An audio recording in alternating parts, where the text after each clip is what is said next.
Rayagada JK ପୁରରୁ 28/3/24 ଏକ ଚୋରି ମାମଲାରେ ଜିଲ୍ଲା ପୋଲିସ ଅଧ୍ୟକ୍ଷଙ୍କ ତତ୍ତ୍ୱାବଧାନରେ ଚାନ୍ଦିଲି ଥାନା ଏସ୍ଆଇ ଆଶୁତୋଷ ସାହୁ ତଦନ୍ତ ଭାର ନେଇ ଚୋରକୁ 24 ଘଣ୍ଟା ଭିତରେ ଧରିଥିବା ବେଳେ ଅନ୍ୟ ଜଣେ ସହଯୋଗୀ ଫେରାର ଅଛି। ପ୍ରାପ୍ତ ସୂଚନା ଅନୁଯାୟୀ ଜେକେପୁର ସ୍ଥିତ ଦେବାଙ୍ଗ ଷ୍ଟ୍ରିଟ୍ର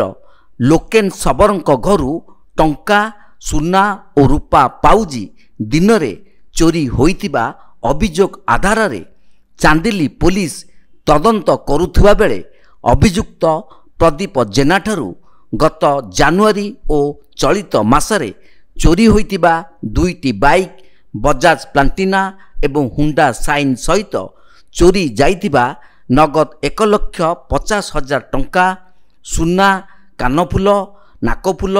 11 ହଳ ଗୋଡ଼ ପାଉଁଜି, ଅନେକ ରୂପା ଜିନିଷ ଉଦ୍ଧାର କରିଛି। ଏହି ମାମଲାରେ କେସ୍ ନମ୍ବର 92/24 ଅନୁଯାୟୀ ଅଭିଯୁକ୍ତ ପ୍ରଦୀପ ଜେନାକୁ ଗିରଫ କରି କୋର୍ଟ ଚାଲାଣ କରିଥିବା ଚାନ୍ଦିଲି ଥାନା ଅଧିକାରୀ ପ୍ରସନ୍ନ କୁମାର ବେହେରା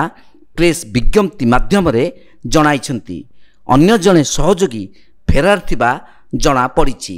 ରାୟଗଡ଼ାଙ୍କର ଡାଇରେକ୍ଟ ମନିଟରିଂ ରେ ଚୋରି କେସ୍ डिटेक्शन ପାଇଁ ଆମର जो प्रयास ଚାଲିଛି ସେଥିରେ ଆମକୁ ଏକ ବଡ଼ ସଫଳତା ମିଳିଛି। ଗତ 28/3/2024 ରେ गोटे डे हाउस बर्गलारी होता रिपोर्ट होता एटाकू आमर आईआईसी चांदिली 92 केस नंबर रेजिस्टर करी आमर सब इन्स्पेक्टर आशुतोष साहू को दिया तार इन्वेस्टिगेशन एथिरे विदिन 24 आवर्स आमर आक्यूज डिटेन होता ताठू आमर कैश 1.5 लाख टंका 2टी bike earring nose ring 1 pair पाउची 11 पेयर पाउची सिल्वर चेन 2टा सिल्वर रिंग 2टा सिल्वर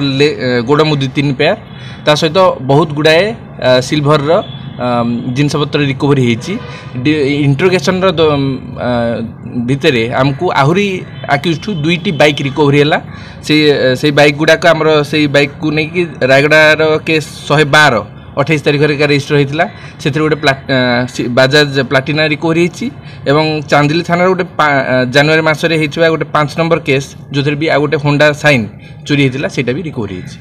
रायगड़ू नीलांबर मिश्र रिपोर्ट तीर्थक्षेत्र लाइव।